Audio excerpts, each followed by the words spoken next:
it's Shana Meyerson with YOGAthletica in Los Angeles, California. Here today to tell you 3 simple things you can do with your sun salutations that will transform your entire practice.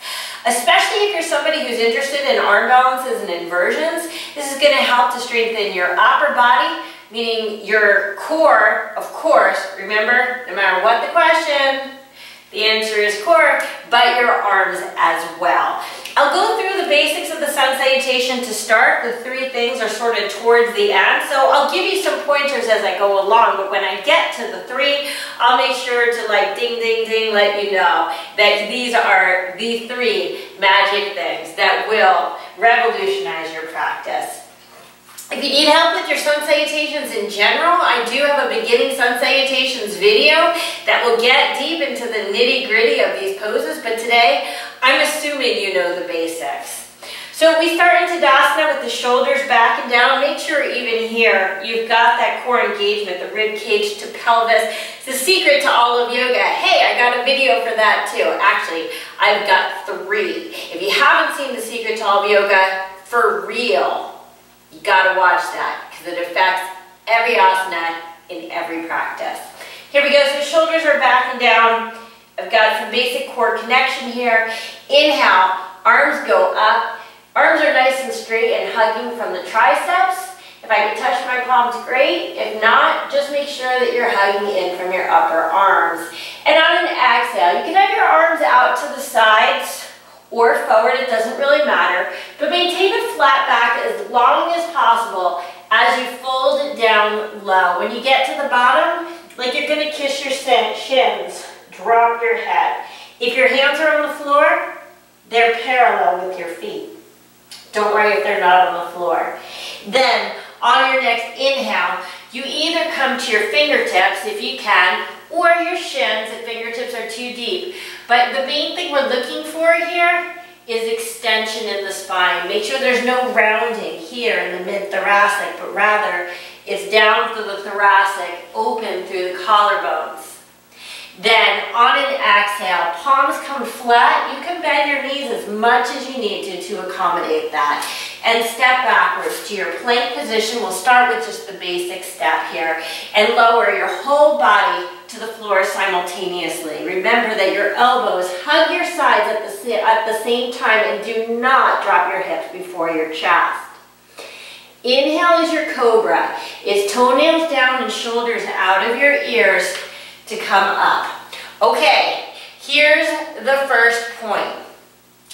Most people when they're coming out of their cobra, and I'll show the up dog after this, they just tuck their toes and pull their hips backwards to downward facing dog. Now, know that that is 100% kosher, but if you want to revolutionize your practice, instead of doing that, you add in the push-up. So, after you come into your cobra, we'll just sort of reverse what we did by lying back down to the floor. Make sure your elbows stay tight to your chest, pressing up to a plank. Notice my hips don't droop when I do that.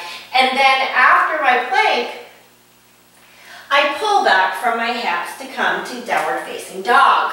Okay, so this is accomplishing a number of things. 1, arm strength. You're adding in a push-up for every single vinyasa. You're going to be adding 10, 20 per practice. It really adds up. 2, core strength in 2 different places. First of all, make sure you're not pushing up like this, okay? That's a peel up. And notice how my core is not involved. So, with that nice rib cage to pelvis action and tailbone long, as I press up, you see how the body is nice and flat. That's a reflection of the core engagement. Now, the second core point is how I can pull back from my hips instead of pushing from my arms. So that pulling action, core, huh? Okay, add that in, not just on your sun salutations, but every vinyasa, it really adds up. So, let's say you're coming from upward facing dog. Just like the cobra, it's just a doing and an undoing. I'll jump to chaturanga this time. Remember, you never jump to plank, okay? so either you step to plank, and then you can lower to chaturanga or all the way to floor, or you jump to chaturanga. So I'll just jump to the chaturanga for demonstration purposes. I take it back. Notice I land in that 90-degree bend. Inhale is my upward facing dog. So again, most people from here, what do? Flip their toes and go straight back to downward facing dog, okay?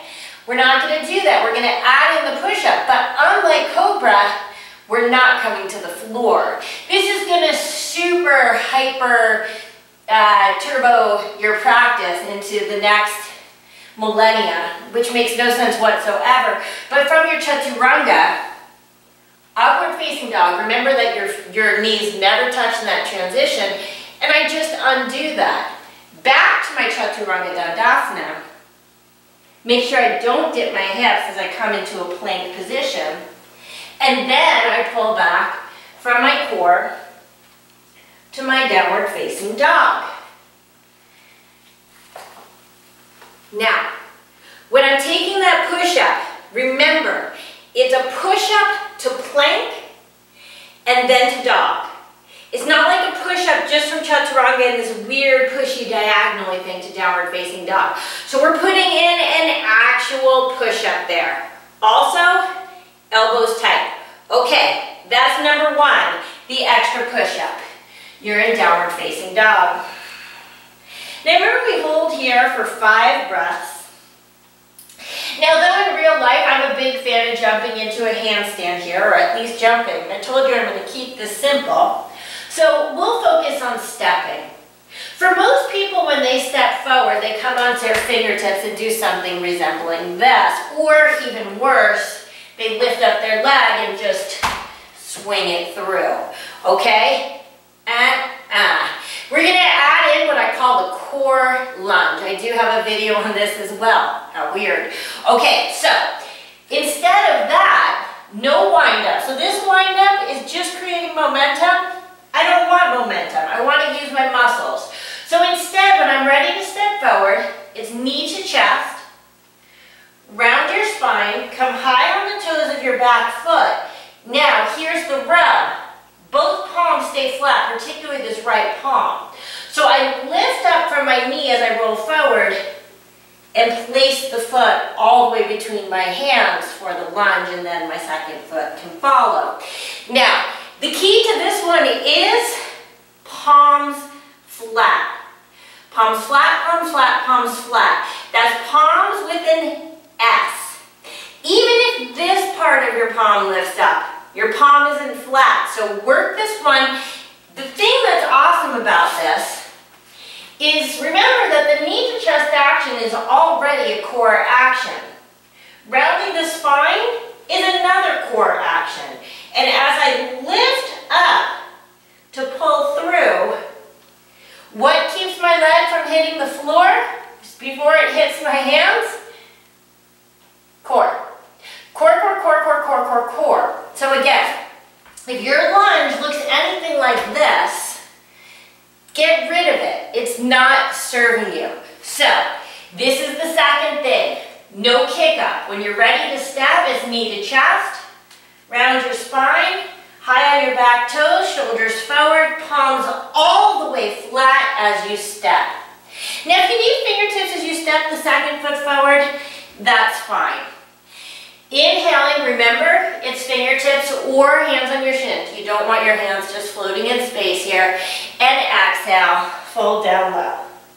You ready for number 3? This is sort of the big one. Most people when they rise up do a number of things. Either A, they roll up, which by the way, is not a yoga thing, okay? Don't do that, come on. Unless you have some massive injury. Okay, second thing they do is they take their arms out to the sides and lift up. Sorry, there's a wall in my way. Again, kosher, but you're taking a lot of the work out of the pose. Third thing, their back doesn't start to lift up until they get to the top. It's like round, round, round, round, round. Then they trick themselves into believing it's flat because somewhere around 1/2 to 2/3 of the way, they actually do extend. Now, ready to revolutionize? This is folks. From your Uttanasana, come high enough up that your spine is in full extension, okay? Then, reach your arms next to your ears, palms always face in, and inhale, rise up, and as you get towards the top, pull your rib cage down. Urdhva Hastasana, and hands to your heart. What's so revolutionary about that? Come on. No matter what the question, the answer is core. And this pose actually, guys, or this transition, is the reverse of your pike press to handstand. So you're relying on your core, your low back, and your hamstrings in a way that you can't when your arms come out to the sides. Even if you are so flat in your back as you rise up and pull it up. Try it. Try it arms out and then try it the YOGAthletica way, arms forward. I promise you're going to feel a major difference. But you've got to make sure you flatten out your back first, because otherwise what I see with people all the time is they're like, oh, okay, did it. Not it. Or did it because their arms are by their ears. Not it. Back has to be flat before you even begin to rise. So again, from my Uttanasana, it's inhale, I come up far enough to get the arms next to my ears, rise up, flat back, rib cage in. Now I'm just using my hand here for demonstration. My hand is actually up here and hands to heart. And then rib cage in at the end makes a big difference too, so that you're not landing here, which is not core. Okay, so one sun salutation straight through. I'll point out 1, 2, 3. This time I'll step back to plank and lower to chaturanga, which is another transition if you don't want to jump to chaturanga, but you do want the upward facing dog. So with inhale, arms up, tries hug. Exhale, dives you down. Arms can be out to the sides or not, but flat back as long as possible. Drop your head at the end. Inhale, extend your spine long, hands on the floor or on your shins. And exhale, step backwards and lower, halfway or all the way. We'll go halfway, Chaturanga Dandasana. Inhale, roll over your toes, don't touch the floor, upward facing dog. Here's number 1. Exhale, Chaturanga.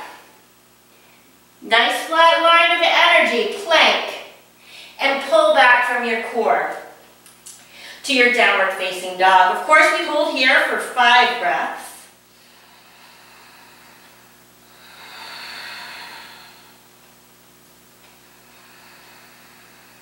Heels are pressing down. And by the way, guys, this is the most overlooked pose of all of yoga. I really believe that downward facing dog is one of the most valuable poses of the entire practice. Now I'm ready to step forward.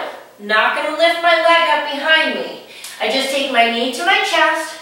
Remember my palms, both of them stay all the way flat. This might take some practice. High on my toes, round my spine, knee to chest, shoulders forward. No movement in my hands as I step between my hands. Back foot forward. Inhale, extend. Exhale, fold.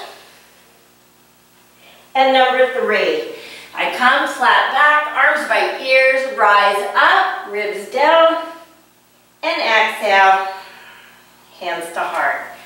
I think I forgot to emphasize on that full thing that it was the push-up that was the number 1.